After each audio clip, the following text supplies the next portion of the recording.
जय हिंद दोस्तों, कैसे सभी लोग। उम्मीद है सभी लोग अच्छे होंगे।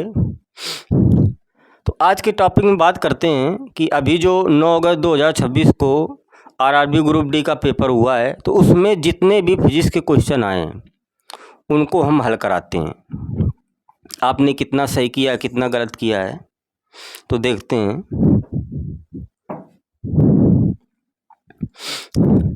तो 9 अगस्त को जो पहला क्वेश्चन था आपका, ये था बहुत ही सिंपल क्वेश्चन। इस क्वेश्चन में कह रहा है कि चुंबकीय क्षेत्र रेखाओं के बारे में निम्नलिखित में कौन सी विशेषता सही है।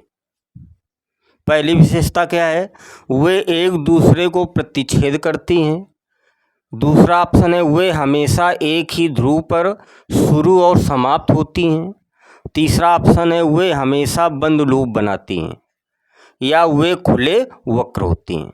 तो देखो, चुंबकीय क्षेत्र रेखाएं क्या होती हैं। जैसे ये एक चुंबक है, मैग्नेट मान लिया।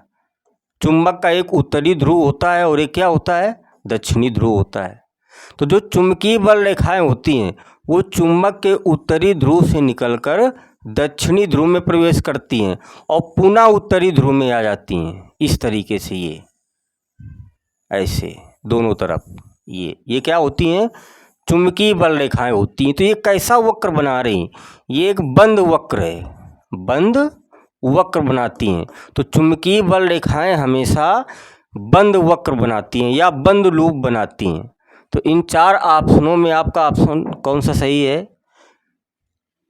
चुंबकीय बल रेखाएं हमेशा बंद लूप बनाती हैं, क्योंकि चुंबकीय बल रेखाएं उत्तरी ध्रुव से निकलती हैं और दक्षिणी में प्रवेश करते हुए पुनः उत्तरी ध्रुव में आ जाती हैं। तो ये क्या है, बंद लूप है। ये आपका ये क्या है, बंद लूप। तो इसका आप करेक्ट आंसर क्या होगा, सी होगा ये।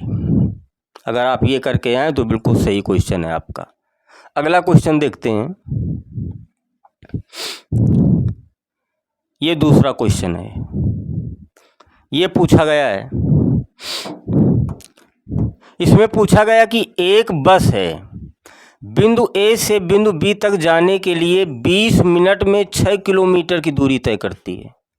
एक बस है, वो ए से बी तक जाती है, कितने किलोमीटर, 6 किलोमीटर जाती है, और समय कितना लगता है, 20 मिनट। फिर क्या कह रहा है, बी से ए तक 30 मिनट में यात्रा करती है।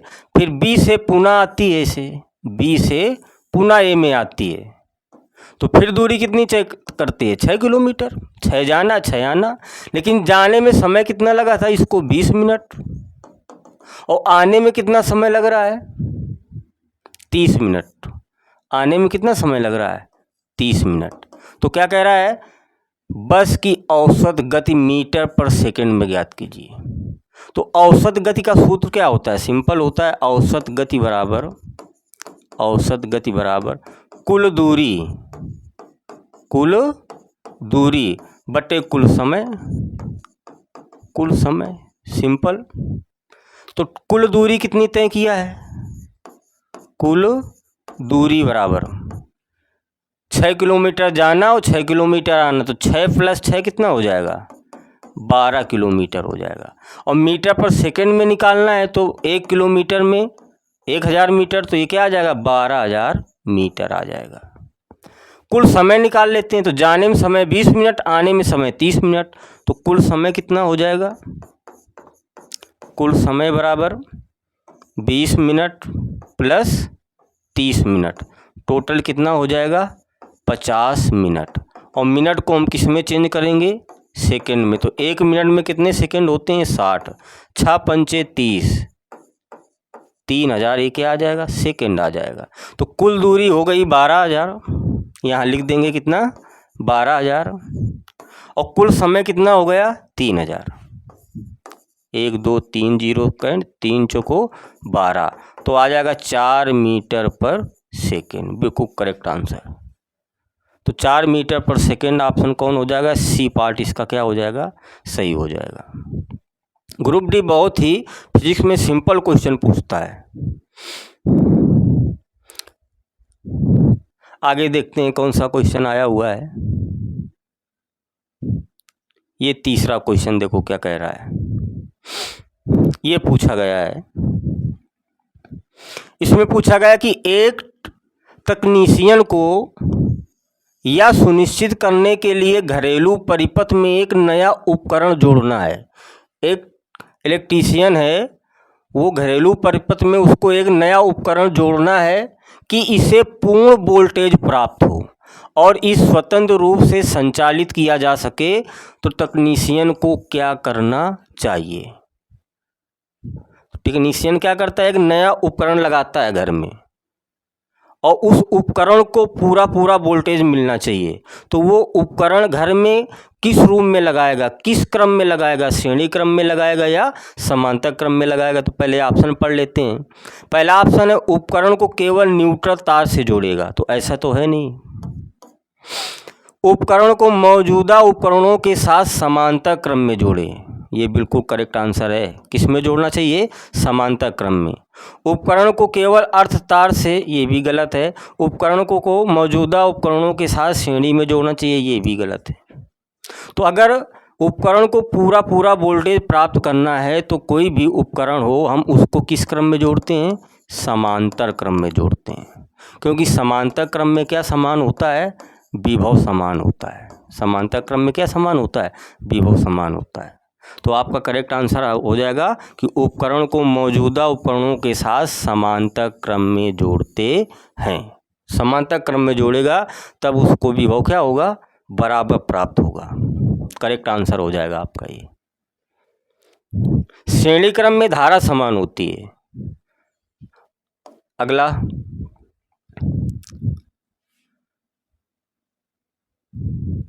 ये देखो ग्रुप डी में चौथा क्वेश्चन क्या पूछ लिया है।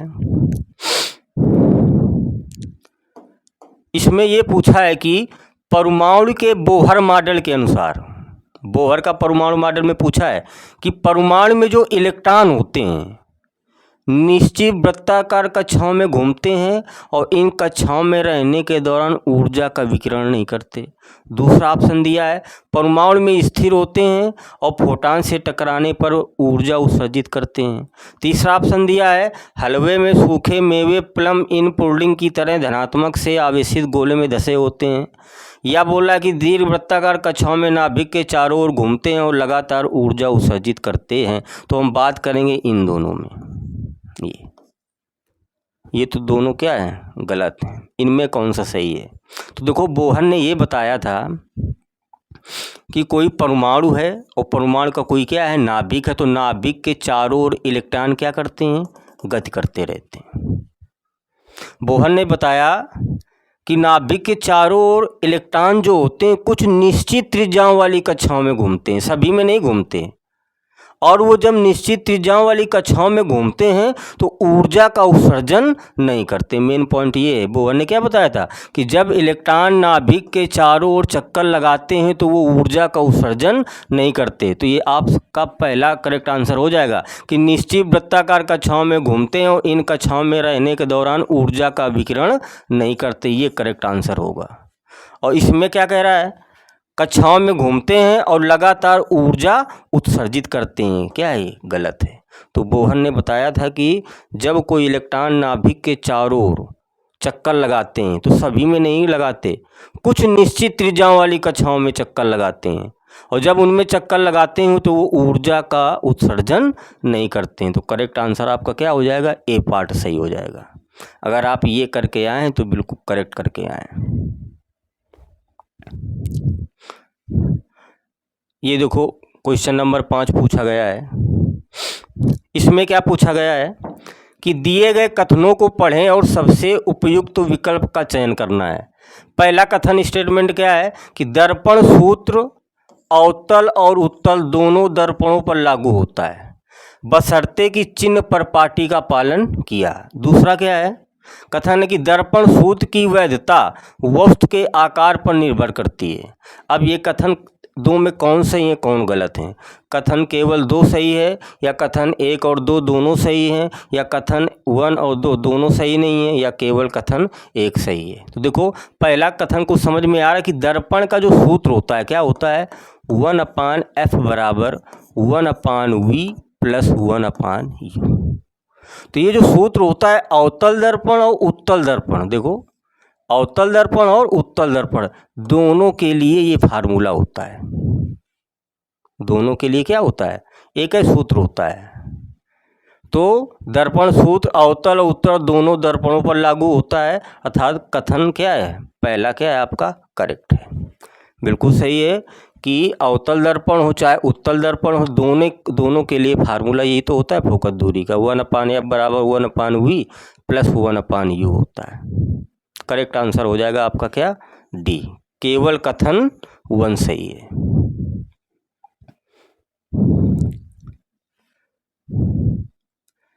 ये देखो पूछा गया है क्वेश्चन नंबर 6। ये क्वेश्चन नंबर देखो 6 पूछा गया है। इसमें कह रहा है कि 12 वोल्ट की कार की हेडलाइट है, 12 वोल्ट की कार की क्या है, हेडलाइट लैंप है, और 3 एम्पियर की धारा को वो 15 मिनट तक खींचता है। कार की जो हेडलाइट है 12 वोल्ट है, उसमें धारा 3 एम्पियर की जाती है, कितने मिनट तक खींचता है वो, 15 मिनट तक। कह रहा है इस अवधि के दौरान कार बैटरी द्वारा स्थानांतरित ऊर्जा कितनी होगी, स्थानांतरित ऊर्जा कितनी होगी। ऑप्शन दिया 0.008 किलोवाट घंटा, या 0.5 किलोवाट घंटा, या 5.4 किलोवाट घंटा, या 0.009 किलोवाट घंटा में। तो हमको किलोवाट घंटा में निकालना है। तो पहले क्या दे रखा है, देखो 12 वोल्ट की कार की हेडलाइट है, तो 12 वोल्ट विभव दे रखा है, और 3 एम्पियर की धारा है, I बराबर 3 एम्पियर। हमको ऊर्जा कह रहा है, क्या ऊर्जा का सूत्र शक्ति बराबर फार्मूला क्या होता है, P बराबर W/T होता है। तो W बराबर क्या आ जाएगा, P × T आ जाएगा, यही तो ऊर्जा है। तो हम समय दे रखा है इसमें 15 मिनट, और P हम निकाल लेते हैं। तो फार्मूला शक्ति का क्या होता है, P बराबर V × I होता है। V की वैल्यू कितनी है 12, और I की वैल्यू 3, 12 3 36, और शक्ति का मात्रा क्या होता है भैया, वाट होता है। अब इसमें किलोवाट में ऑप्शन दे रहा, तो इसको किलोवाट में चेंज कर लेंगे। तो 1 किलोवाट बराबर 1000 वाट, तो 1 वाट बराबर 36 में क्या करेंगे, 1000 का भाग कर देंगे, तो ये बन जाएगा किलोवाट में। 3 अंक के बाद दशमलव लगा देते हैं, ये बन गया किलोवाट में। तो P आपको पता चल गया। समय आपको घंटे में लेना है, तो और समय दिया है मिनट में, तो T बराबर क्या दिया है 15 मिनट, और 1 मिनट में 1/60, तो 15 चौको 60, यानी 1/4, यानी 0.25 घंटे में चेंज कर लिया। अब मान रख देते हैं, चलो ऊर्जा का यार, तो W बराबर P की वैल्यू कितनी है 0.036 है, 0.36 × T की वैल्यू 0.25 गुणा करा देते हैं। तो देखो 25 × 36 करेंगे, तो 25 छक्का कितना होता है 150, 0 हासिल लगा 15, 25 75, 75 15 कितना हो गया 90, 900 आ गया।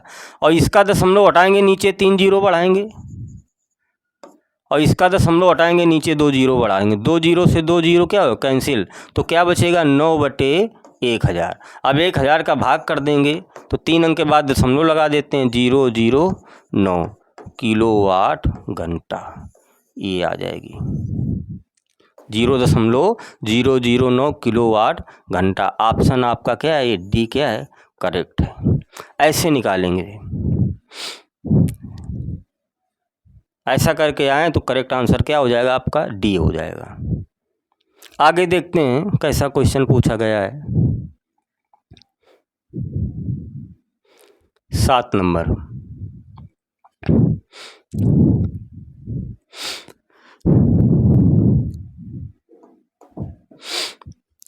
तो देखो ग्रुप डी में 7वां क्या कह रहा है कि एक आरेखीय विद्युत परिपथ आरेख में विभवांतर मापने के लिए जोड़े जाने वाले वोल्ट मीटर को, विभवांतर मापने के लिए जोड़े जाने वाले वोल्ट मीटर को आमतौर पर कैसे दर्शाया जाता है, ये क्वेश्चन कह रहा है।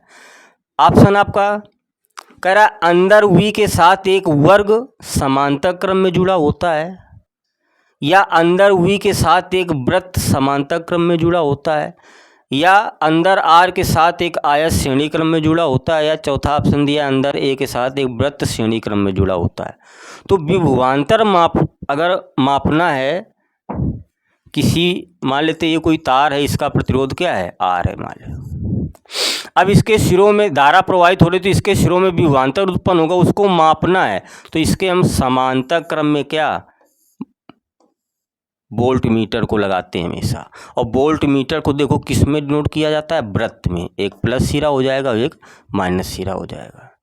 तो वोल्ट मीटर को हमेशा किस क्रम में जोड़ा जाता है, समांतर क्रम में जोड़ा जाता है। तो ये कह रहा है वृत्त के रूप में। क्वेश्चन क्या है, अंदर V के साथ एक वर्ग, तो ये वर्ग तो है नहीं, गलत है।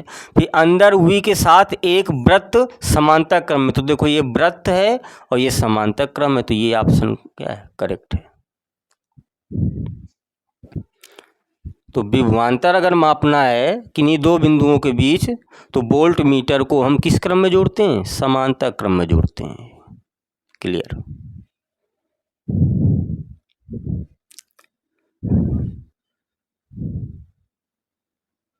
ये देखते हैं 8 नंबर क्वेश्चन।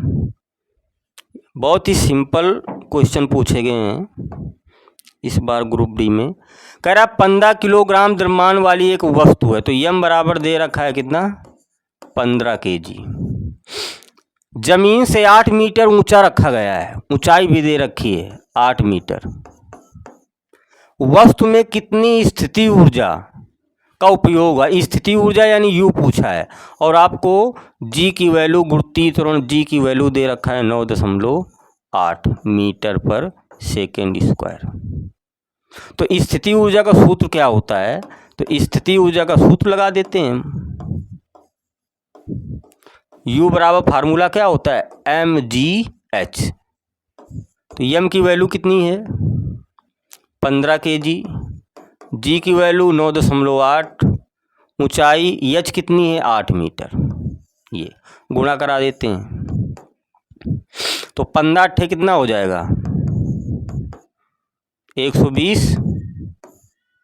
अब इसका इसमें गुणा करा देंगे, तो 12 अट्ठे 96, 9 हासिल, 12 9 108, 8 8 16 17, तो कितना आ जाएगा, 11 7 1176। एक ये जीरो, एक अंक के बाद दशमलव लगा देंगे, तो आ जाएगा 1176 जूल आ जाएगा। ऑप्शन है कोई, ये तो नहीं है, ये 1176 जूल करेक्ट आंसर आ जाएगा। स्थिति ऊर्जा है, यूनिट क्या लेंगे हम, जूल ले लेंगे। बहुत ही सिंपल क्वेश्चन।